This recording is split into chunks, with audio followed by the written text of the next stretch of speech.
one takes a look. Deflection scores! Letang! Could you script it any better than this? Pitch it to Najee Harris. Harris sidesteps, gets to the sideline. Najee Harris dives for the pylon. Touchdown, Steelers.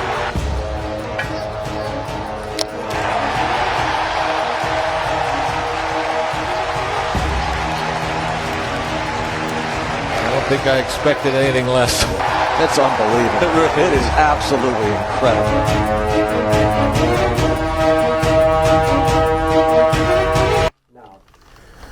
Welcome to our live edition of Pittsburgh Sportsline in the BPTV studio, right here on the first floor of the municipal building, 5100 West Library Avenue. You all know it in Bethel Park if you're watching from out of town, and even Rochester, New York. It's right in the middle heart of Bethel Park. Thanks for watching us on Facebook. Appreciate you there. We're holding around that 7,500. Tonight we're doing something different. Nick's doing girls basketball and boys basketball on Verizon 32. So we're going to be on the government channels. So if you got any friends watching or anybody's on Facebook and you're in Bethel Park, I'm sure we have channel 31 on the government channel and channel 95. So we got twice the coverage. And if you saw the post on Facebook with BPTV, then you know about it. And it looks like we're going to be doing this again next week. So I wanted to give you a heads up for that. And we're just trying to do that. I'm trying to cooperate because they're doing the boys and girls basketball at the high school. Go Blackhawks. And Nick's announcing the game. So don't go away from this. Keep watching Facebook. You can put on whatever channel. Ann Harder's watching. Chuck McElroy, Teresa Mariano is watching. And, all right, we'll have our show there.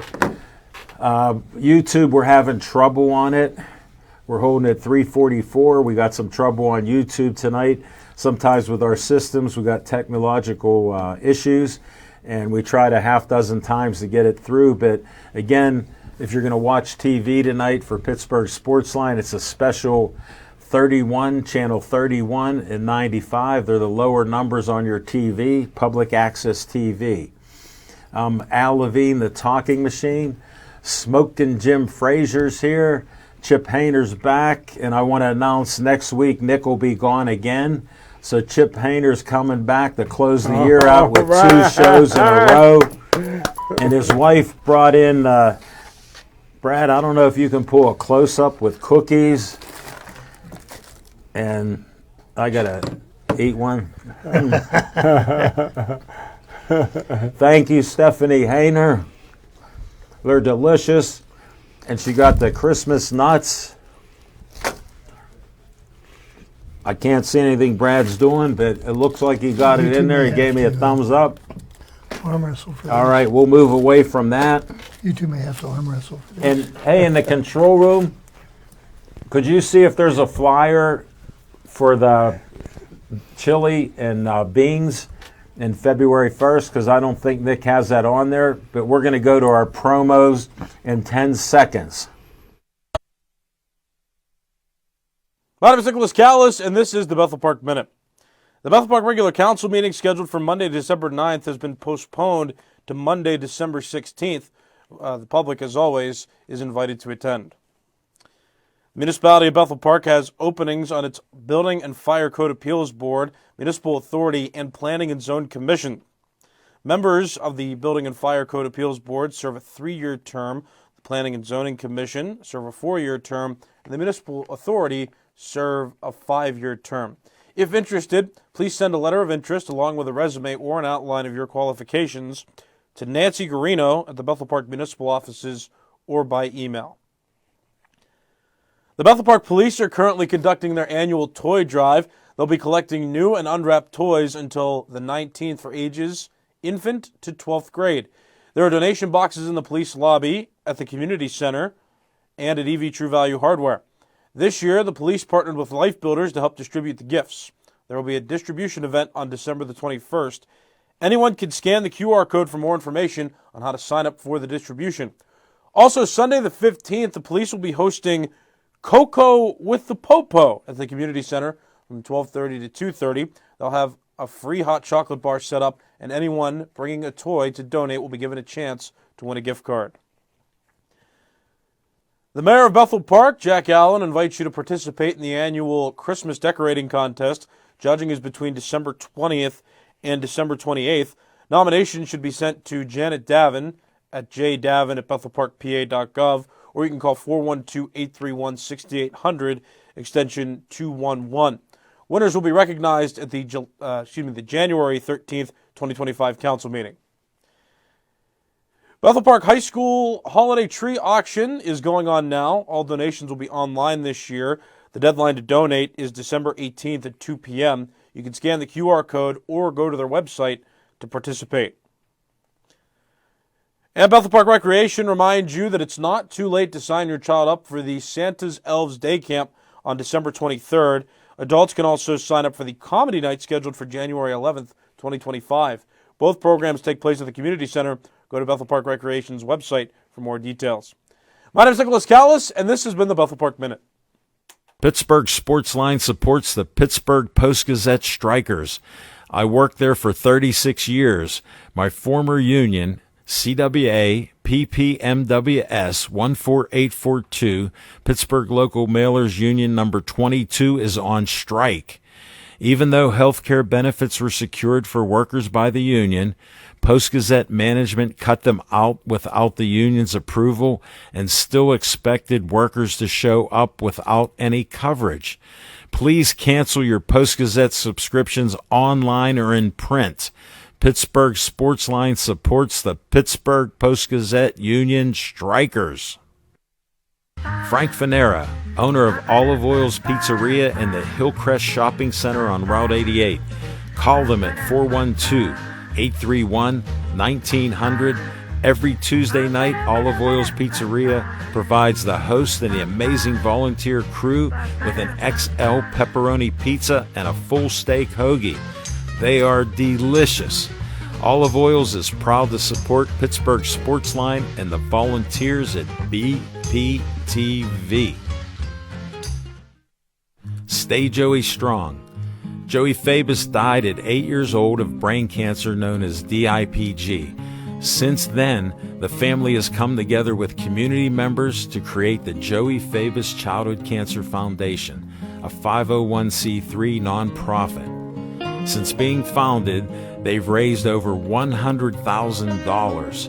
Go to jfccf.org to learn more about DIPG, to help spread awareness, and to see how else you can support and donate towards the fight against this dreaded brain cancer.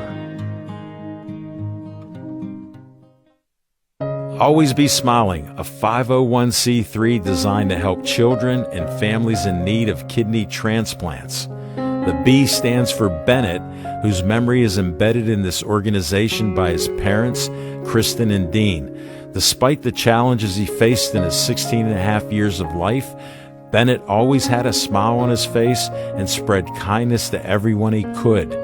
Now, Always Be Smiling wants to pass on that kindness. Go to alwaysbesmiling.org to learn more and see how you can support or donate to this organization.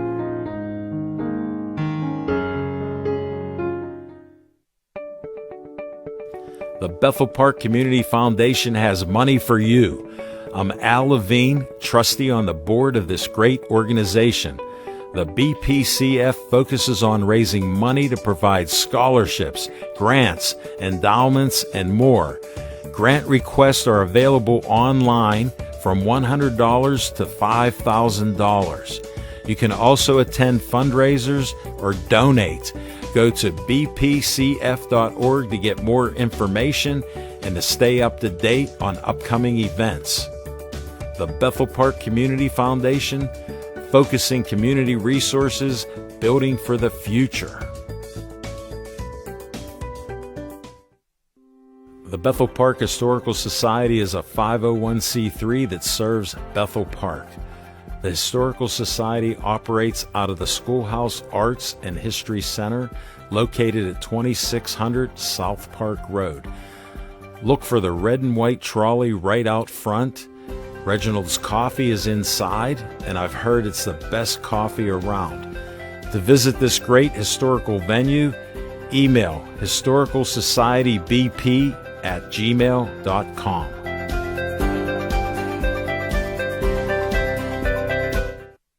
All right, one more promo. We got to get this one in. We wanted to make sure.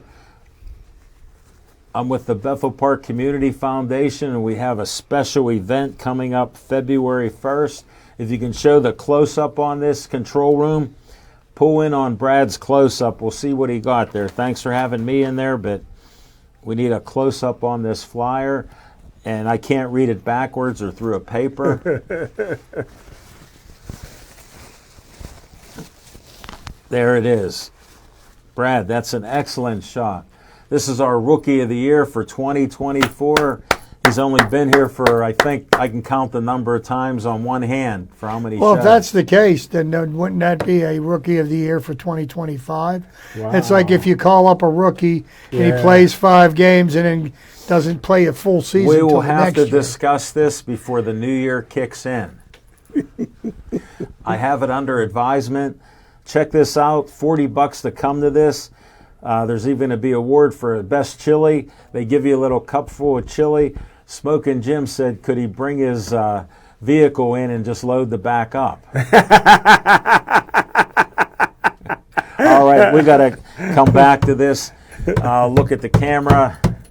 Hey, thanks for watching our promos and all that. We're a little loose here tonight, but we're going to start out with What's on Your Mind, Smokin' Jim Frazier. Thanks, Al Levine, the talking machine. And if you want the green, Coming at we you. got the C. Levine. Everybody time me because I've been accused of going a little 1001, longer, and I think 1002, I don't think I 1003, have. Congratulations 1004. to Dave Parker for making the Hall of Fame. I think we can all agree now that Al Oliver don't deserve to go in.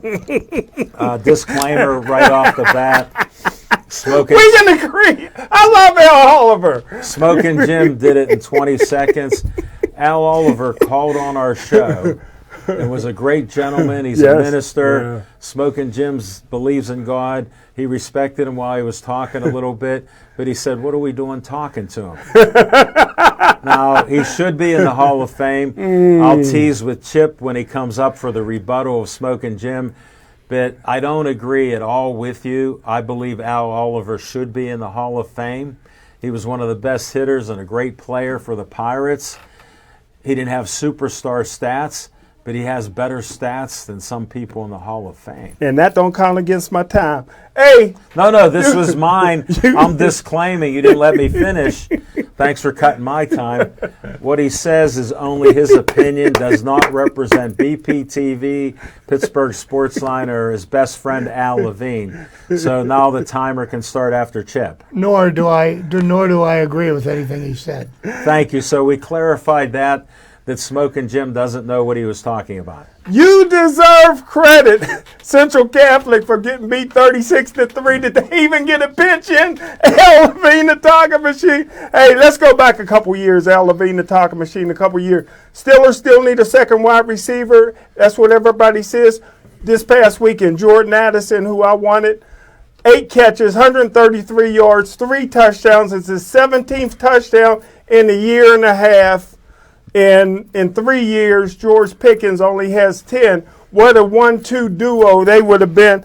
And lastly, I'm sorry, you got something, Chip? Yeah, I was going to say. This don't count against my time. No, but Addison actually had a 10 more quarterback seconds. throwing him the ball, whereas George Pickens spent 2 years having a crybaby. Good point. Good point. And lastly, Al Levine, the talking machine, he was compared recently on TV to Rod Woodson and Ronnie Lott. Cooper DeJean, who I want, is having a sensational rookie season. He's averaging 14 yards a punt return. Too bad he can't be compared to anybody white, because for the last 25 years, there's been no white cornerbacks because of reverse discrimination. I'm wearing my hat in honor of Cooper DeJean, who is helping Philadelphia, where our first-round draft choice is helping nobody this year. Al Levine, the talking machine, I'm done. Your question. I was quick, wasn't I? Wait, I got to tell all of our fans, I finally got through to my buddy. We didn't go on 10 black holes, which we've been done for the last 3 months. So one little suggestion worked, and I was going to give him 5 more seconds, but I got to disclaim what he says. He's a black man. When? Since when? And Why did you tell me? And we don't like to talk about race here. And Smoking Jim has never seen any forms of racism. That's true. So these are his own opinions. He was the only black football player at Gateway. So he didn't witness any racism, so I understand that. He's a child of, we won't say when he was born because we really don't know. We haven't pinned it down. How about the 20th century? Okay. When I was at Gateway, a lot of my players were sending me Michael Jackson cream. You sure that wasn't Jesus juice? We got to move on from him so fast that, again, what Smoking Jim says, right or wrong, or whether it's the truth or even if it's factual, which we don't know, it's his own verbiage, and it doesn't represent Pittsburgh Sportsline, BPTV, Bethel Park, or anybody on the show, including our volunteers, who without our volunteers, thank you, we couldn't do our shows. And this is only my time, and it's like a rebuttal to Smoking Jim. But I clap Smoking Jim. You cut your time down, and the nonsense you said, we let it just stand up on its own. So you gave me a new segment to your segment. We're going to go to, it was tough going through that. You know, I thought about it for 2 minutes before the start of the show. Whoops, did that slip out? What's on your mind, Chip Hayner? 2 questions for Jim. Yes, sir. And I'll make this quick, and this does count against your time. Okay. All right, so what would you give the Philadelphia Eagles draft grade from draft day? Did you check your notes? I would have to check, because their first 2 picks were A's. Mitchell, the cornerback, who's having a great year, and of course Cooper DeJean was an A+++++++. Okay, so the jury's out on what their grade was, but we've got a first-round draft pick that didn't contribute at all this year. No. That's on a draft that was a D-. Yes, sir. Okay, Yes, same sir. as the '74 draft. Okay. Hold it, Chip. I have to use a reverse disclaimer You ain't right, Chip. that this is one of the best things Chip has ever said. That's cold. I almost choked on another cookie. Thank you, Stephanie. Okay. But you're 100%, 110% to use a sports metaphor correct. So, next up. Okay, so I have been referred to as a baseball guy. So, needless to say that while we're in the midst of the winter baseball meetings, Yeah. that I would touch on the subject of baseball. As far as the 2 recipients for the Hall of Fame from the Seniors Committee, I'll touch on them in my next segment. Whoa. But on this a little one here- teaser, baby. If anybody is expecting a big splash move of out of the winter meetings by the Pittsburgh Pirates, expect something else. It's not going to happen, okay? Some of the things that I have seen that the Pirates have been doing lately are moves that are kind of under the radar. They have gotten rid of some of the people that were involved with player development, player evaluation, and scouting, and have replaced them. The most recent hire was somebody that has worked for the Los Angeles Dodgers for the last 6 years in player development, which if you look at what the Dodgers farm system has done over the last decade, would be a good person to pick I would to think. help to run. So there are some moves being made to help bolster I would not expect players to be signed until maybe not into the new year. Right. And when the Pirates really see, exactly in which direction they want to go. Certainly, they're not going to spend hundreds of millions of dollars on free agents. The amount of money that was spent on Juan Soto is just ridiculous because, the guy's 26 years old. I get it. And 15 years, though. 15 years, $765 million. He's not worth it. But I mean, when you've got a market with the size of the market and the marketing database as New York, they're not going to be hurting finding a way to get those bills paid. So there's that being made. Plus, they're $1 billion owner. Next He's not up, afraid to spend it. I got to touch on one of the most ridiculous suggestions that I've ever heard in regards to the game of baseball in my life. And this thought that maybe there is some heat going around about a golden at-bat being added to the game. I think it is the absolute most ridiculous. And there's a lot of other adjectives I could use, but I don't want to get censored, and I don't want to offend anybody. But let's just say it's just plain outright stupid. It makes no sense whatsoever, and I could go down a laundry list of reasons why, and I don't even think it's worth wasting the breath on. Some of the rules that Rob Manfred has instituted, I do believe, have made the game move faster, made it more enjoyable. I love the pitch clock. I think it's great. I saw the number of 4-hour baseball games go down to a mere handful in this past season. In any game that Dusty Baker ever managed, never went a minute under 4 hours. You'd sit there and go, "Wow, 2 hours, we're into the 7th inning. Oh, here comes the bullpen. Throw 2 pitches, you just marched empty out the whole bullpen, and he would get the game up to 4 hours." Yeah. So I think that has helped the game. Another ridiculous rule that they use, and I wish they would get rid of it forever, because they don't use it in the playoffs. And if it isn't good enough to use in the playoffs, then you shouldn't be using it in the regular season, is the ghost runner for extra innings. That doesn't make any sense. You've got a pitch clock. You can expedite the games, and you know what? Play the game until there's a winner. But to put a ghost runner on second base, that's like playing 3-on-3 hockey in overtime. It makes no sense at all. One comment. You and I were both pitchers. If we pitched that well, we were still in the game, and they put a guy on second base, how would you feel? Wouldn't be happy. Because I'll tell you the same thing. I'd be like, what are you doing putting a player on second base? How do you think A.J. Burnett would have handled that? Oh, he'd have thrown the ball and hit the guy. So, thanks for your comment. But and I'm a vocal opponent of the designated hitter. I don't believe that anybody should have a roster spot that can't play a position in the field. It is baseball. And if you're, to be able to play baseball, you need to be able to run, you need to be able to hit, you need to be able to field, pitch, whatever it is that you may be able to do. But I think you waste an entire roster spot, so they create another roster spot for a designated hitter. And most of the designated hitters that I've watched over the last year and a half, you got guys that are batting 186, 200, 210, striking out 180 times. Now, if you're dedicated, if your only job is to be a dedicated hitter, and you can't hit somewhere close to 300, then you've got no business being in the game. Good point. Just my humble opinion. Or hitting home runs.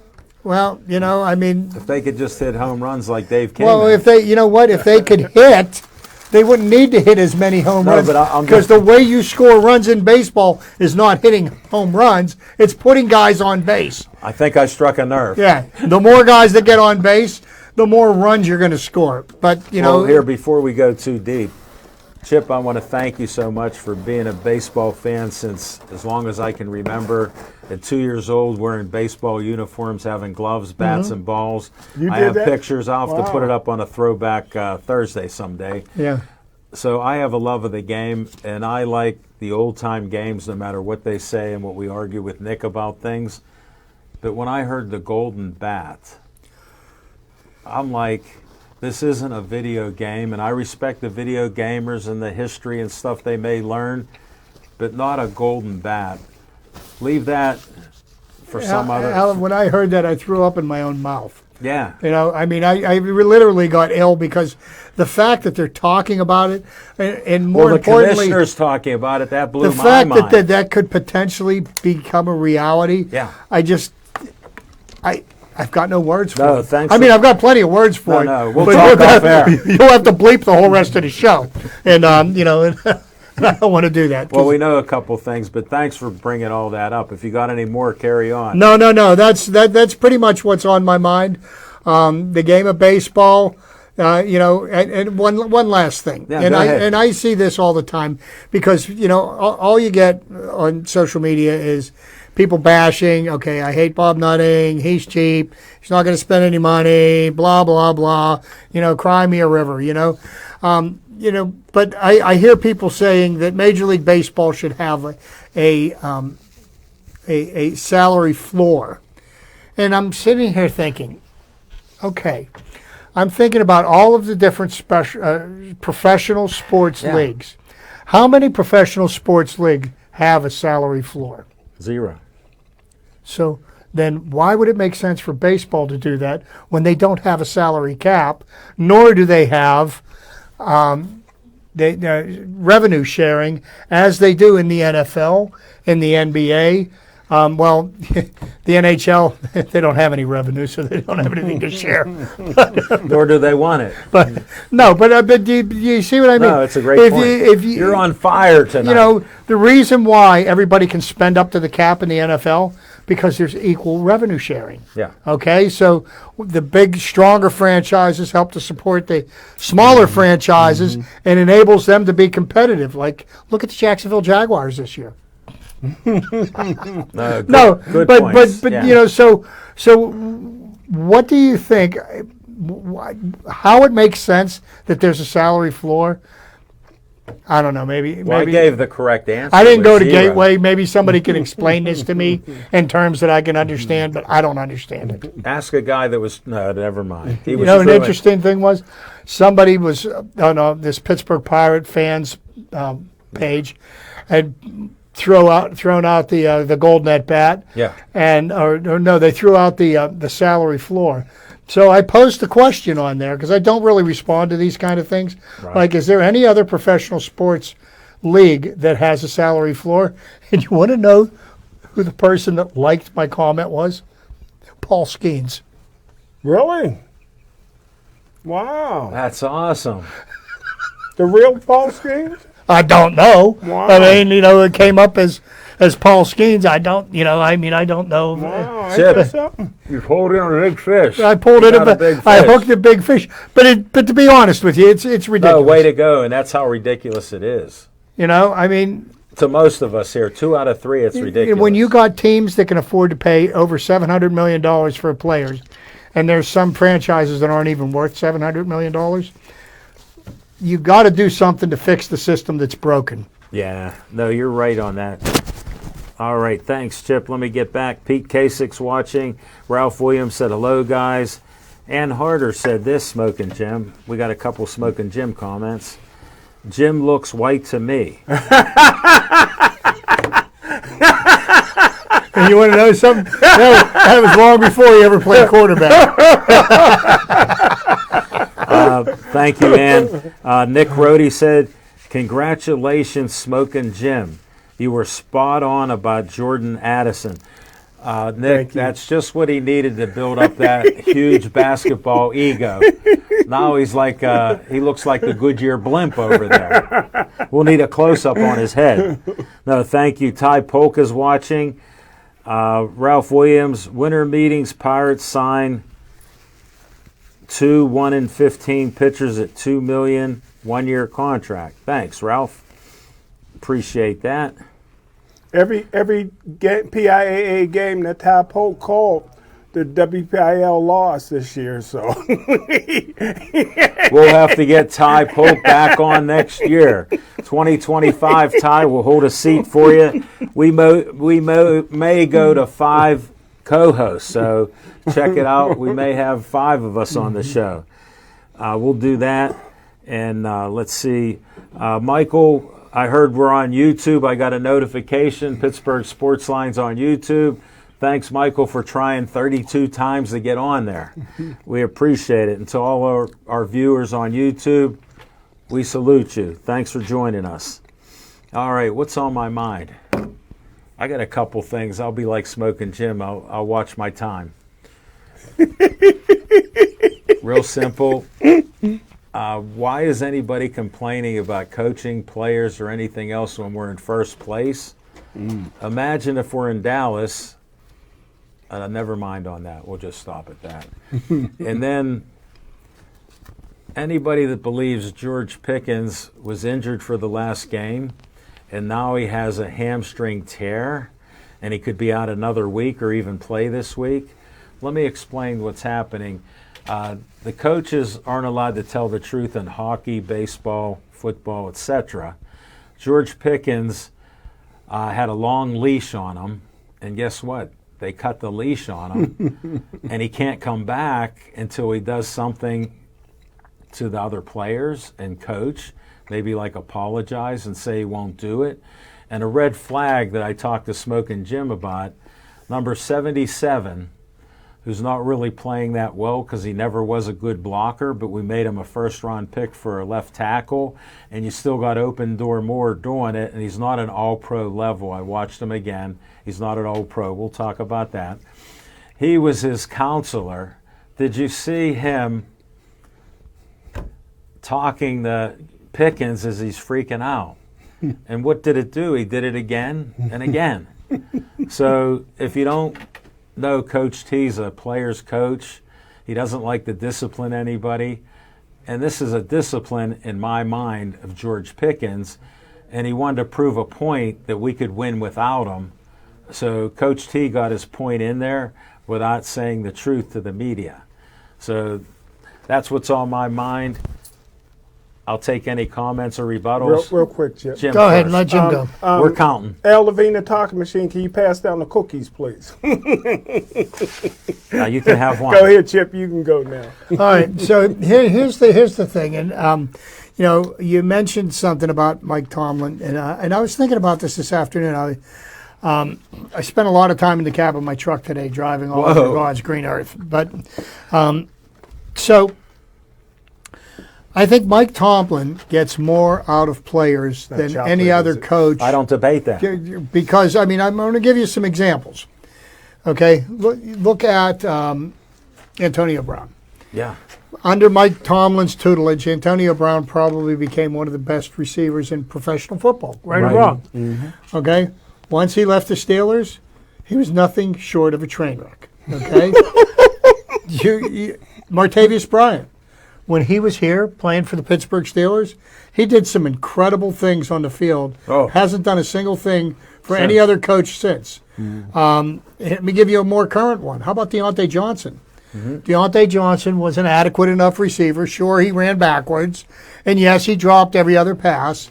But he was open on every play. But he was a solid wide receiver. So far, he's been through two teams, and in less than a year. Okay, and he's got himself suspended from the Baltimore Ravens for a team that needs wide receiver help. Right.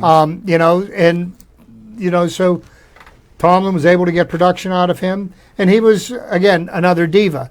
I think the same thing is true with George Pickens. I don't know what's going on with him. I don't know if he's injured. I don't know if he's being punished. Quite frankly, I don't care. All I know is that George Pickens helps the Steelers win football games, but I agreed with Smoking Jim on this at the beginning of the season. I didn't think the Steelers needed to make a splash move at wide receiver. You called it. Because the guys that they have there are good enough to make the plays they need to be made to win football games. Yeah. Last week is a perfect example of it. Yes, sir. Because the Steelers right now have a dangerous offense, and the aspect is they can put up 40-some points, But they've got a dangerous offense because they can control the clock Yes, sir. and they can score touchdowns. Yes, sir. Okay? And the defense gets a chance to rest because it's not on the field 2/3 of the game. That helps. And they're able to make the splash plays that the defense needs to make point. because, everything's tilted towards the offense. They put all the money there. and they then didn't you put got any poor money Joey there, Porter Jr. He's a marked man. The referees have it out for him. I haven't seen him hold anybody this year, but apparently the Hey, Chip, I'm seeing different. He's joking. I know he's sarcastic. little tongue in cheek, little tongue in cheek. Here's what I have to say. I haven't seen him not hold on a play. But I'm serious about that. You're kidding That's about true, that. that's true. I haven't seen it. I've watched him and every play. and my retort to that is, how many games did that cause us to lose? Okay.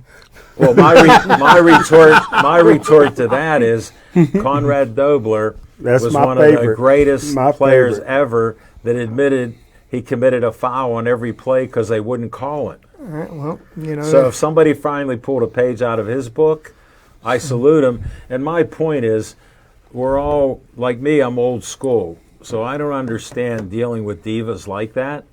But I like the results. Like I said, how can you not be happy with the first place Steelers? well, see, I don't want to get into that thing, whether you got a tear in your hamstring, whether you have a hamstring issue and all that, because to me, it's not the truth. There's other things going on. That's Well, my you know, point. and you verified that with how we watch. Guess what? I like every win, whether it's ugly or not. Let me repeat it. I like every ugly win that I've seen. and that's the thing. And I think we're watching a real special year for the Pittsburgh Steelers. And I think the thing that has made the biggest difference, and you can, I'm going to give Jim. Stephanie, this is for you. She just. I'm going to let Smoking Jim take a victory lap on this one. Is the veteran leadership that Russell Wilson brought to that offense. Thank you, sir. Last year, you had a bunch of young players in the offensive line, wide receivers. There was no one person that was going to say to them, like, look, and you look what Russell Wilson has done. He has solidified that offensive unit. You've got Najee Harris without a contract for next year, playing like he's playing for a contract. He is. And I hope the Steelers re-sign him. We'll see. We'll see. We'll see. And you've got a receiving core that everybody has just bashed all year. But what do? They make plays when you need them to make plays. Yes, sir. You don't have anybody putting up 170, 200 yards receiving like a Jamar Chase or whatever like it. But all they have to do is keep moving the sticks and pushing the ball across the goal line. Right. Well, I would like a little more consistency with them. Yeah, you know what? That's one thing I would like with it. 10-3 is as consistent as I need them to be. Well, what did I say? How can you not be happy with 10-3? Exactly. Now, the next 3 games, we can debate that all you want. And I got my Eagle colors on. We will see what happens with that. Mm-hmm. And the defense, guess what? How do you complain about them? Look at the points they're keeping teams to so we can win. If they were as bad as everybody says and Joey Porter couldn't play, we'd be losing 34-20. We're not. So go Steelers. It's been quite the year. We can criticize anybody what we want, what we want to do and expect. But you got to watch with the eye test and see what they're doing. If they're winning, I'm all in. And Wizard of Oz, there's the MVP. Where would we be? You want to talk about Saquon Barkley? I agree he should be in the running for that. But what about Wizard of Oz? Well, here's the thing I find interesting. Take him off the team. Kevin Stefanski is 2 times NFL Coach of the Year, correct? Yes, he is, and deserved it. Okay. And he has Deshaun Watson starting as quarterback, and he absolutely refuses to bench him or to criticize him. Okay, so, all right, everybody knew that the problem was with the quarterback, okay? Everybody but the head coach. And what happened? Wait, the kicker has been a dog with fleas, okay? Okay? And he lost them the game on Sunday. Yeah. And Kevin Stefanski says, I have not considered benching him yet.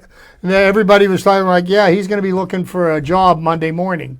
Yeah. Apparently not. I guess Cleveland likes being 3-10, so that's what you do with the Coach of the Year. And like I say, for all the complainers here about the Steelers, what if we were 3-10? What would they be saying? Oh, No, you can't repeat, Chip. yeah. All right, Chip. Thank you. And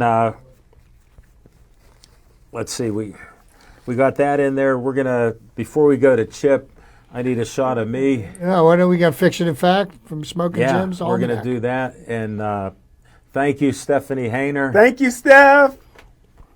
Delicious. I sent her a DM already. Well, I'm thanking her personally. She tuned in. Delicious. Thanks for the Christmas nuts. All right, we got Fiction and Fact. We're Smoking Jim's Almanac.